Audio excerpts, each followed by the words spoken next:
The night was a river of rain, and the city lights blurred like teardrops against the windshield of Richard Hale's black Mercedes. He had just left an investors' gala in downtown Chicago, the kind of event where champagne sparkled more than people's smiles and everyone spoke in numbers instead of feelings.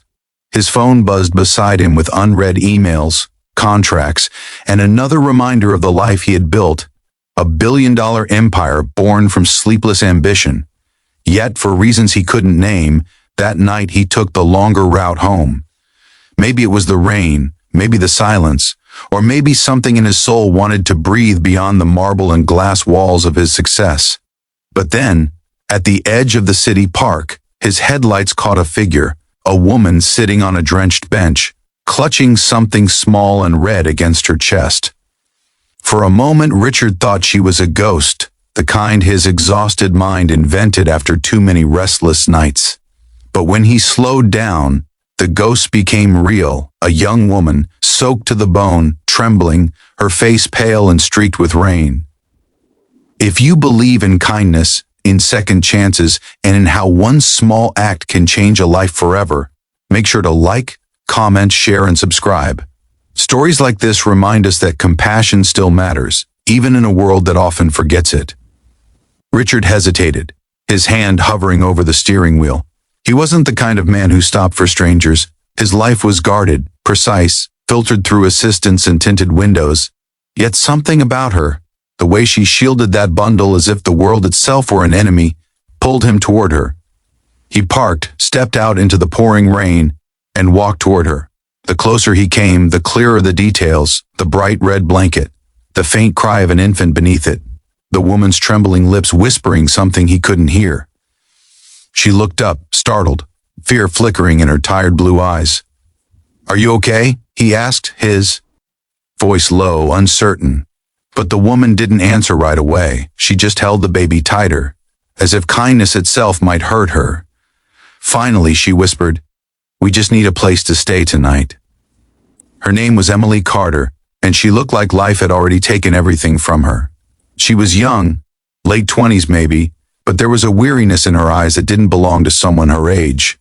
Richard told her he could take her to a shelter, but she shook her head.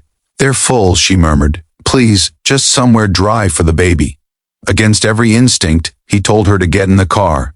Inside the warmth of the Mercedes, the baby's soft cries filled the air, and Richard's heart, a heart trained to feel nothing but profit and deadlines, cracked a little.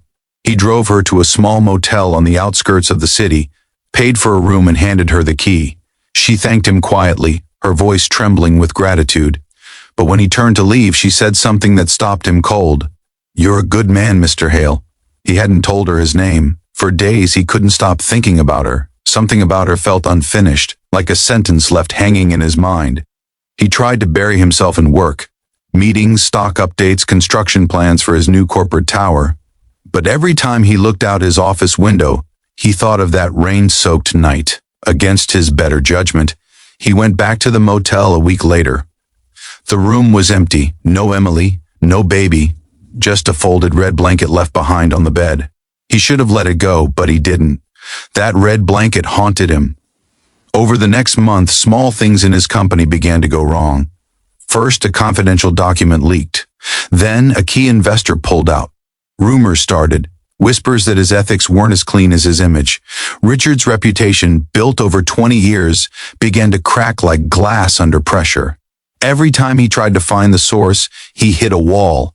It felt almost deliberate, like someone was undoing him piece by piece.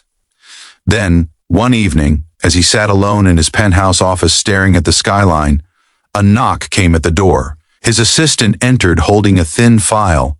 "Sir, you'll want to see this. It's about a woman who came by asking for you." Inside the file was a photo, Emily Carter, and beneath it, an article clipping from 6 years ago. Emily Carter, whistleblower in the Hale Tech lawsuit, disappeared after testifying against corporate misconduct. Richard's hands went cold. He remembered now. The case that had nearly destroyed his company when he was still on the rise. He had cleared his name legally, but behind closed doors, he had buried people's careers to protect himself. Emily had been one of the junior analysts. He thought she was gone for good. shock turned into guilt, then fear. He realized the baby, her baby, might have been his doing too, in a way that wasn't biological but moral. His greed, his silence, his hunger for dominance, all of it had cost her everything. And now she was back, not for revenge, but survival. Unable to rest, he started looking for her. Days turned into nights, and the rain seemed to follow him wherever he went, as if the heavens themselves wanted to remind him of that first encounter. He finally found her in a small diner outside the city, waiting tables with quiet dignity, her child sleeping in a stroller nearby. She froze when she saw him walk in. The air between them was thick with memories and unspoken pain. Richard sat at the counter watching her, waiting for her to come closer. When she finally did, she didn't look angry. She looked tired. "You found me," she said softly. He nodded, unable to meet her eyes. "I didn't know," he whispered. "I didn't know you'd lost everything because of me." She set down his coffee, her hands trembling slightly. "You didn't care," she replied. "Not until now." Those words broke something inside him. The man who once ruled boardrooms with cold precision now felt smaller than the boy he used to be. The boy who had once promised himself he'd never be poor again, never powerless, never soft. But he realized that in protecting himself from weakness, he had become hollow. That night, he did something no one expected. He liquidated one of his smaller companies, a luxury division that made him millions annually, and used the funds to create a foundation, the Carter Initiative. It offered scholarships, housing, and support for single mothers who had lost jobs because of corporate layoffs. Emily didn't believe it at first. She thought it was guilt money. Maybe at first it was, but over time she saw that Richard was there, personally attending meetings, checking on families, doing the kind of work money alone couldn't fix. Months passed. The storm around his reputation calmed, replaced by something new, respect, not the kind that came from power, but from redemption. Emily eventually agreed to join the foundation, helping other women like herself. It wasn't forgiveness, not yet, but it was a beginning. Then came the night of the gala, 1 year after the rain-soaked encounter. The same kind of night, same drizzle on glass, same city lights. But this time, Richard wasn't there to celebrate profit. He was there to present the first Carter Initiative Award. When he stepped up to the podium, the crowd quieted. He glanced at Emily, sitting in the front row with her little boy asleep on her lap, and his voice trembled for the first time in years.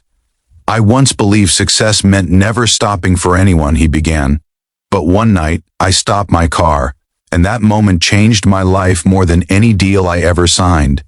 We think our lives are measured by what we earn, but they're really measured by the hearts we touch. Sometimes the people we overlook are the very ones sent to save us from ourselves. The audience rose in applause, but Richard's eyes stayed on Emily. She smiled faintly, a peace between them that needed no words. He knew he could never undo the past, but he could honor the pain that shaped them both. For the first time in decades, he felt human again. If this story touched your heart, please like, share, and subscribe. It helps us tell more real emotional stories that remind us all of compassion and second chances. Before you go, comment below. Do you believe one act of kindness can change a life, even your own? As the lights dimmed and the music swelled, Richard walked off stage into the drizzle outside. The city smelled of wet pavement and rebirth. He looked up at the sky, still raining, always raining, and smiled. The man who once measured his worth in dollars now understood that some debts can only be repaid in humanity, and that sometimes stopping for a stranger isn't the end of a story. It's the beginning of redemption.